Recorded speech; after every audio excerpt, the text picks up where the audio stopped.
Artsy sister, and we're reading Saturnastra Loki. This is chapter 1, part 2. After following the bizarre set of instructions given by the dragon, the pair finally arrived at the poison ivy. And like its name says, the outside portion gardens were decorated with poison ivy plants. Mixed with the plants were Virginia creepers, young box elder trees, maple tree seedlings, and fragrant sumacs. Originally, the owner wanted to fill the entire garden with poison ivy. However, she failed to acquire enough of them to cover the garden, so she supplemented the rest with plants that resemble poison ivy. And whenever patrons were escaping through the gardens or wandering while drunk, it was common for them to come in contact with the plants, and the blister was a visual sign to show how many people have visited the poison ivy instead of other products back when that meant something. That is brutal. Wow. If you get like a poison ivy rash, everyone knows that you went to the brothel. Oh wow, that is brutal.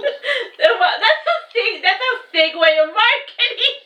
Wow. That's a creepy way of marketing, don't you think?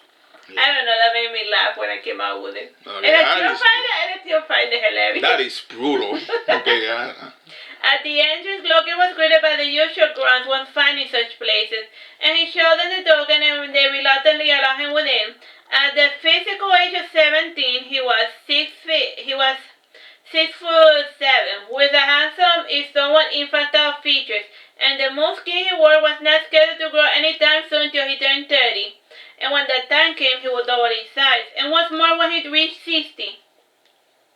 And since all establishments have been designed to accommodate Bersamé, Loki's head did not strike the framing of the door, and he was now officially considered a giant and being a small giant in comparison to his larger peers. Though frankly, the size and other proportions in comparison were starting to be a bother, and Loki gazed at the proportions after his eyes turned glassy for a moment, and then he shrunk to a comparable 6 feet in height, and the excess height was absorbed by his brain, which grew longer and thicker. And he was now hanging by the length of his feet, and he coiled it up into a bud to keep his hair from dragging on the floor. And the guests and some other maidens regarded him with interest and curiosity, and they had seen the changing height and had found it amusing. And the look changed to a look of disgust when they became aware of the crone that entered right behind him. And the better trained maidens still maintained their merry disposition, and the hostess greeted Loki and the crone with a warm smile as she said, I feel bad for the crone. Welcome to the Poison Ivy. Are you new to this club? We were sent here by a dragon, said Loki. We of the many, as you may not have guessed, we use dragons to promote a little establishment, said the hostess. The little orange one by the crimson bath, said Loki. The hostess embroidered a little notework and pencil from her cleavage, and she jotted down the name, and she placed both items away, and she continued her introduction. So what are you two in the mood for? Me, nothing in particular. I'm just killing time. As for my companion, she would like some of your famous craft beer, said Loki. Forgive me for prying, but it is a bit of an odd choice just to come for a drink and nothing else. We do have plenty of bars in Veragero, said the hostess, pouting. There's no need to be a pushy salesman. Let's start with a drink, and then we see how the rest of the night plays out, said Loki non-comedically. Signed, the hostess directed Loki and the crone to the bar, and the guests were naturally apprehensive of the new arrivals, and most of them were not locals of Verogelos, since the locals preferred to visit on the weekend, and they were composed of the usual bunch, travelers, merchants, highwaymen, and wandering knights, and they rudely deserted the benches of the bar as soon as the crone sat down, and the more experienced maidens of the brothel held their ground, knowing that showing disgust was a good way to lose a wealthy patron. The barkeep was a dwarf, and patting her leaf, the crone said, a dwarf as a barkeep. Why am I not surprised by this cliché? Aren't you supposed to be hunting lakes or drowning children, swamp monster? They responded the dwarf, visibly annoyed. It is my day off, and pray do be careful next time you pass by a body of water, lest I mistake you for for my next meal, said the crone angrily, and she reached into her pocket and she brought out a handkerchief with fine embroidery. And the dwarf studied its elaborate pattern, and in the center figure featured a maiden dressed in white with golden crown, and caught around her feet and reaching up her face was a creature with the body of a cobra with spikes on its back, but the face was like that of a handsome phoenix wearing a large spiky crown. With the face of a cobra? Yeah. Okay. It's a little worm. Oh, gotcha. Okay. Prince Lindworm. Okay. I said something on Excalibur is worth 2 drinks. Like she gave her a fancy handkerchief as payment. Not with coin. She paid with like bartering. She paid with a fancy looking handkerchief. I said something on Excalibur is worth 2 drinks. The dwarf trying to steal for her client. You know, I have cursed people for less. Now give me 20 or I will turn you into a giant frog, threatened the crone, shaking her fist. Wait, is she gonna drink 20 drinks? Well, I guess she's gonna be there all night drinking. Yeah. And she has a companion, so you know, 10 for me, 20 for me, 90 for me, 1 for you. Something like that. Alright. There are better ways of dealing with jerks, fair one, said Loki, intervening, and he placed his hand on her shoulder and looked sternly at her bloated eyes. And the dwarf gave the crone a closer-looking grimace. And then he left the bar and showed the handkerchief to the owner of the brothel. And minutes later, the dwarf returned and started serving drinks to the crone. And the crone started trying all the beers available, and at the moment there were only 7 craft beers in the brewery. And eventually she settled in the lager that had a slight peppermint taste with a smooth texture like orange juice with a dry aftertaste. As for Loki, he drank milk and other samples of sweet pastry, and he paid with a single palladium gold ring, which was also examined and approved by the hostess. And lately the city of Verogero has seen a revitalization of mercantilism. The future was uncertain, and as was the value of the currency circulating the kingdom. So now they barter with items because like it's uncertain times, like the currency battle. Yeah, it's fun because peppermint and orange juice don't mix and have an extremely bitter aftertaste. So it's like extra bitter. Yeah, extra bitter lager. Like there are YouTube videos of people trying peppermint and orange juice together. Just in like beer. Yeah, no, like just mixing them together and then just going. But yeah, that's what she drank. Yeah, like something like that. Yeah. Oh yeah, time bro. Okay, you still got 8 minutes. You're good. Thus came and Loki lingered on the brothel with his companion, and during this time the predators had gotten used to them, so they were not bothering anyone. And since the crone was feeling a bit merry, her skin peeled and contracted and contorted from rosy, fleshy coloring and emerged a head of crimson hair. And she transformed into a beautiful shepherd girl, and she wore that face whenever she was in a condescending mood, even though that wasn't her true form. And like Loki, she did not have a true form per se. Rather, she shifted faces and sported different forms depending on her mood. And her hair was loose with a single braid to the left, falling over her exposed shoulder. And the dress only had sleeves that ended below her elbows, and a plain skirt left her feet exposed a few inches above her kneecaps.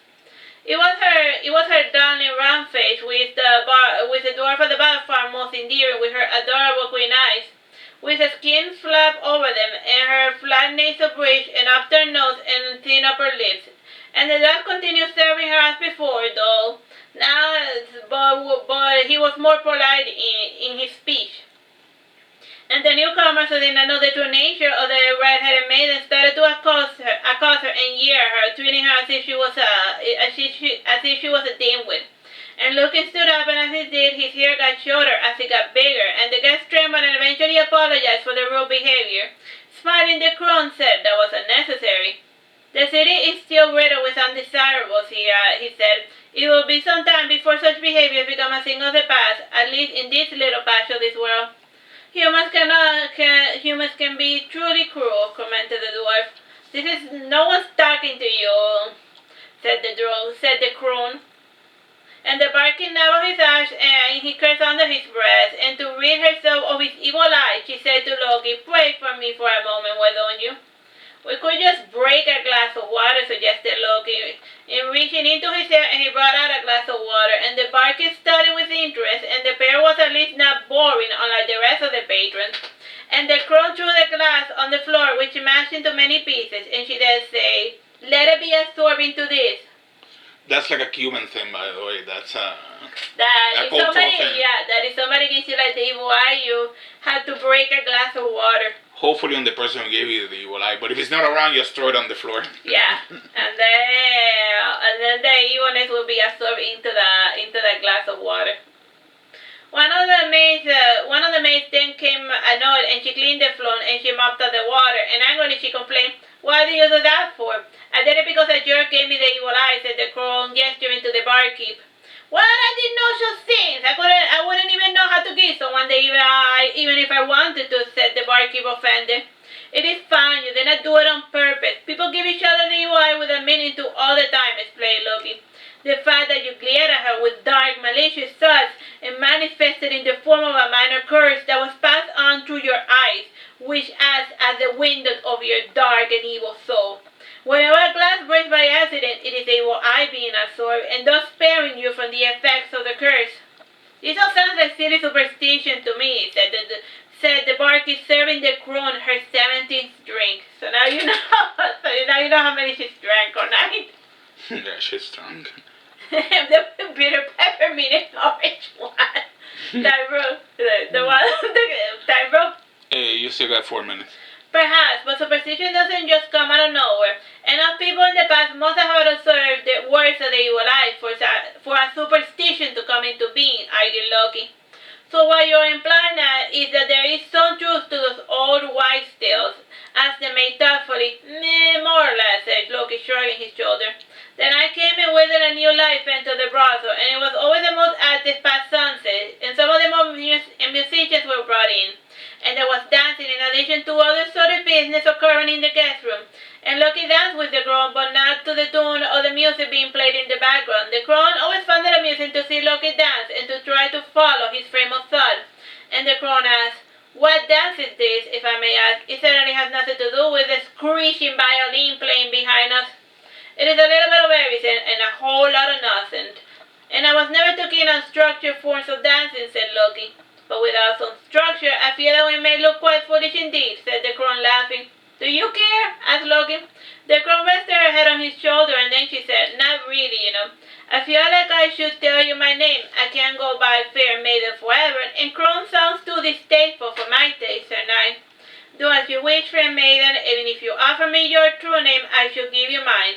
And with this introduction, we can formalize our mutual candid amity," said Loki.